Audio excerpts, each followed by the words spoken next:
The Alone in the Dark series, the original trilogy that came out in the early 90s, was groundbreaking. It was literally the birth of the modern survival horror genre. And in essence, it really was a true survival horror, as when you run into if you were to run into these situations in real life, you would not be armed to the teeth, and you'd have to find supplies as you move about. Of course, the trick is that the areas you enter aren't necessarily riddled with supplies. And you literally have to find them on the go. Now, one of the unique things about the genre, or at least about Alone in the Dark, the original games, was that they were groundbreaking at the time. At the time, we didn't have 3D graphics. So, having characters and items that you interact with in a 3D format was literally unheard of, and the computers at the time didn't necessarily have the processing power that they do now. That's why it had that unique look to it, the 2D painted backgrounds and screens, but your main characters and that are 3D and 3D polygonal in nature. And this wasn't an easy feat. A lot of these characters took hundreds of polygons just to make them look good, or relatively good. And it also made it easy for you to find stuff that you could interact with. I mean, if you could bump into something, if you could move something, it was always something that looked a little out of place in a 2D drawing. It was also a game that literally a series that had a learning curve to it. I mean, this was back in the day. This was back long before speed running was even thought of, I think. So if you're going in completely unknown to the game, you're learning as you play. I mean, this was evident by the demos that I saw some people play, and I even played. You learn. You may die a few times, but you learn. And that is the essence of survival horror. You are limited on what you have, you are limited on what you can carry. And this is something where the survival horror genre of today doesn't always catch on to. I mean, there was the only limit to what you could carry was reasonable weight. Oh, I'm carrying a book with me. Oh, that's all right. Oh, I'm carrying 2 books with me. Okay, I guess that's okay. I'm carrying 2 books and a heavy statuette. Okay, now you're pushing it. That's basically how it worked. You could carry tons of light stuff and then all of a sudden try and grab something that's remotely heavy. And so you had to think things out. You learn what items are going to be helpful for you at certain points.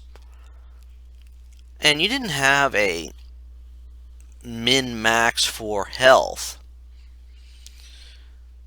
So you could choose to, say, quaff down a few health items and build up your strength, so you could get by a harder part later and still have some left. It's games like that that taught you early item management. And you literally learn from your mistakes, as I said. I mean, you could enter an area that you think you can get through, and oops, I didn't expect that to happen. So you restore and try it again. You learn from your mistakes.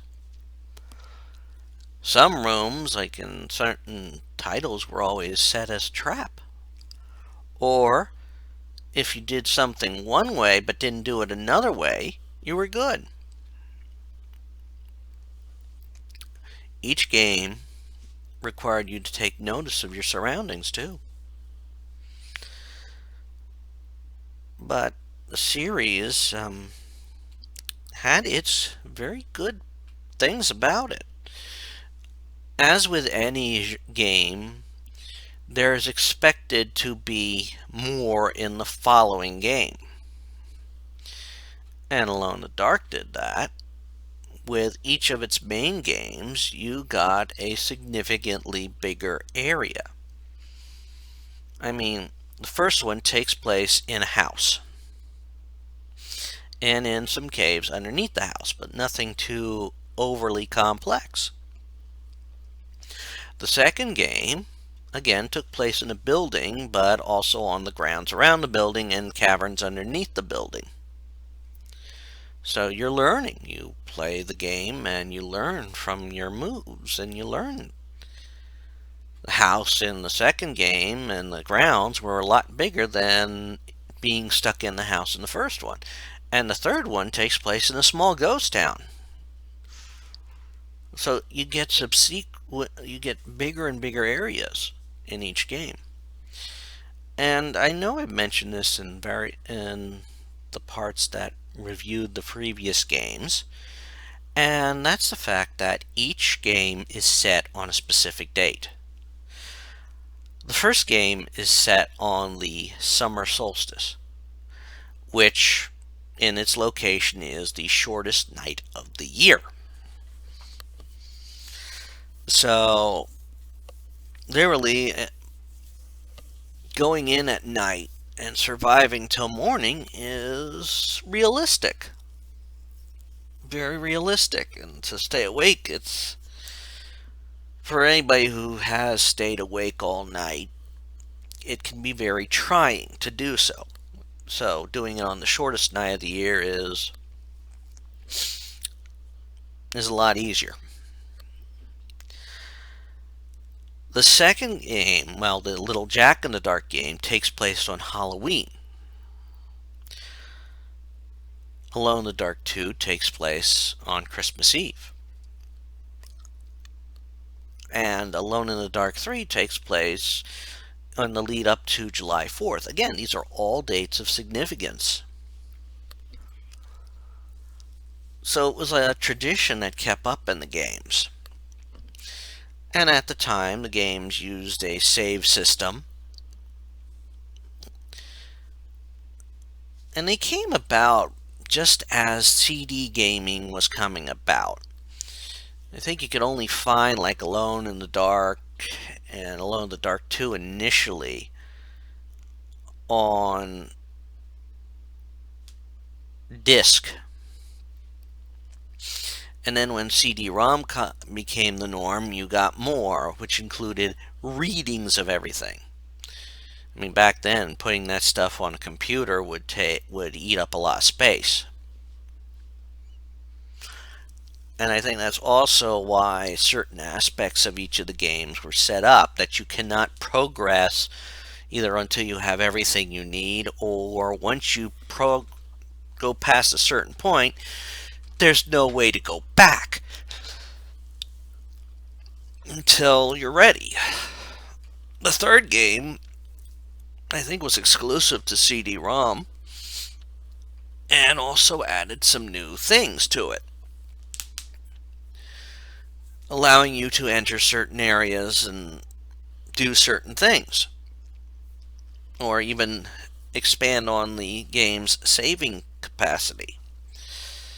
This was a game that was initially in the genre of games in that time. It was always save early, save often.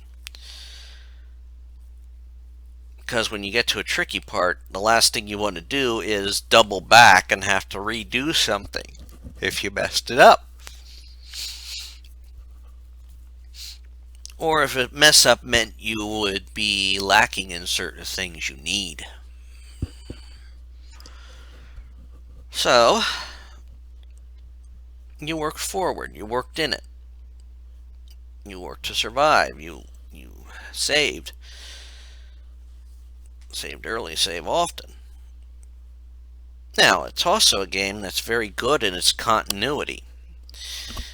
I mean, it's set at a certain time period, the Roaring Twenties, because, well, you can note this because certain dates are mentioned in the games, certain years, certain days, and you notice some things with the period locations and weapons that were big at the time. The 20s, when the era of roaring gangsters and mobs were starting to pop about. Well, they're popular weapons like the Thompsons. And of course, everything you see reflects that it's of a certain time frame. And I think part of the selection of the time frame also was it was around the time that Lovecraft, who was an inspiration, especially for the first game, was active. I mean, he was writing his stories back in the 20s. He lived in the 20s. I think he died in the 30s or the 40s. But he wrote a lot of stuff, and of course, he was always sort of like a modern setting. Modern for him was that time frame. And a lot of the creatures you see in the first game are Lovecraft inspired. And the second games, they used some of those elements. They still kept a horror element to it, but they worked with different things. A pirate theme and gangsters theme and voodoo theme in the second game. Werewolves and Native American lore in the third game. And, as I said, they kept good continuity. While you play Alone in the Dark as either Edward Carnby or Emily Hartwood, although the purposely main character you play as is Carnby, it acknowledges Emily Hartwood as someone he met. If you were to believe that they met in the first game and get sort of reintroduced to one another or get back into connection with one another in the third game, it means that they had encountered during the events of the first game, even though you play it as one person. So, it's in theory very possible. And all the games were designed with a good continuity. Of course, that's not necessarily something a lot of companies messed about with. They kept continuity very well, and that was a very good hallmark of the game. And they worked to keep controls consistent in each game. And I know some people would complain about the controls in the games, because as of today, we're so used to the WASD setup for movement on keyboards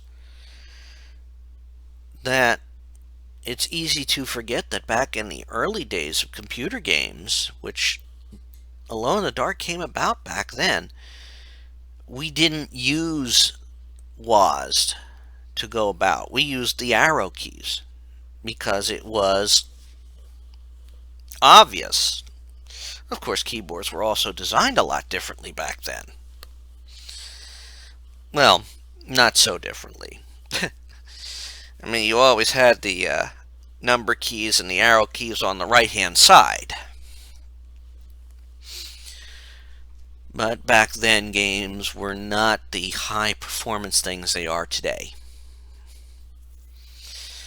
Now, of course, the games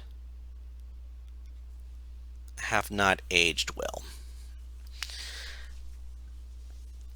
I mean, back in that day, I guess we didn't fully see technology and game technology and all that jumping in leaps and bounds as it does today. I mean, if you would have told somebody one day there'd be a game out there like, for example, Assassin's Creed Valhalla or The Witcher franchise, well, some people might have laughed. Some people might have like, how many computers is this going to take to run? And that's all honest questions because a majority of the these games came about just as internal hard drives were becoming a thing. So we didn't fathom hard drives capable of holding a terabyte back then. We didn't envision a hard drive capable of holding a whole CD-ROM in it. CD-ROM was full of data, and that was more than most hard drives could take at the time. And even then, CD-ROM technology was still in its infancy. So graphically wise, it didn't age well. At the time, it was leaps ahead. For the first games that had a truly 3D and 3D characters in it. The world wasn't, quote, 3D, but that's part of where this game came from.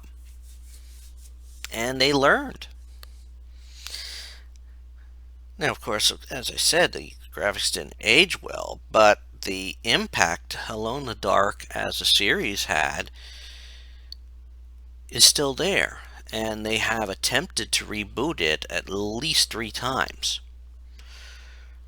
And yes, it's one of the few franchises that saw a movie adaptation. And while there are many people who would cringe at it today, that being because it was directed by Uwe Boll, who was unfortunately notorious for bad movies, I do have to say that at least the movie kept true to the incarnation that came out at the time. That being the one that started with Alone in the Dark, A New Nightmare. Of course, then it got rebooted again. And it's very possible that we're not going to catch the same level of charm that the originals had. And I think that's part because of their setting and the initial direction that they had wanted to go with Alone in the Dark. They wanted to have it more Lovecraftian. And I was reading through a strategy guide I have for it, and it did say it was intended to be part of a Call of Cthulhu franchise. And they got away from that with the series. But it has its charm for its day. It's a fun game to play if you feel like playing something retro. And for those of you who are still would hate it because of the quote tank controls, I want you to remember that back in the day, that's how the games were set up. You moved with the arrows. And it's possibly because of these tank controls that people people who grew up playing these games, who are making the games now, started using something different, like the WASD setup.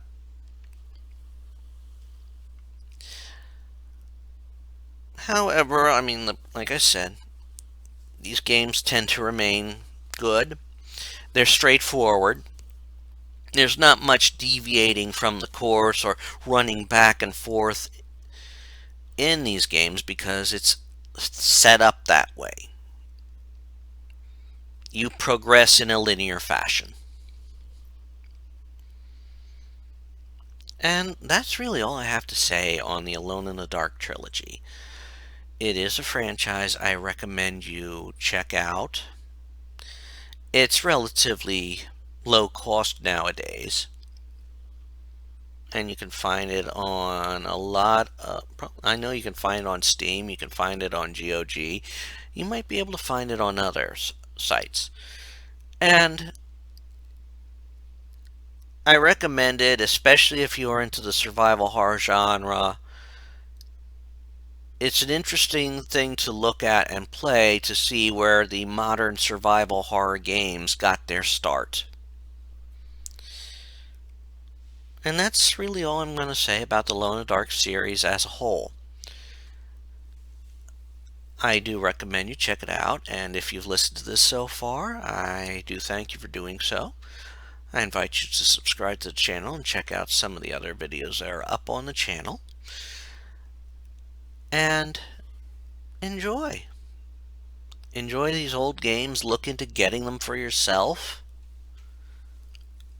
You may find them very interesting. You may even laugh at what used to scare people back in the day. And who knows, you may actually get scared playing it because you're experiencing it the way the people did when they first played it. Take care, all. This is Rich Kale here on YouTube, Rich Gen X elsewhere. Bye.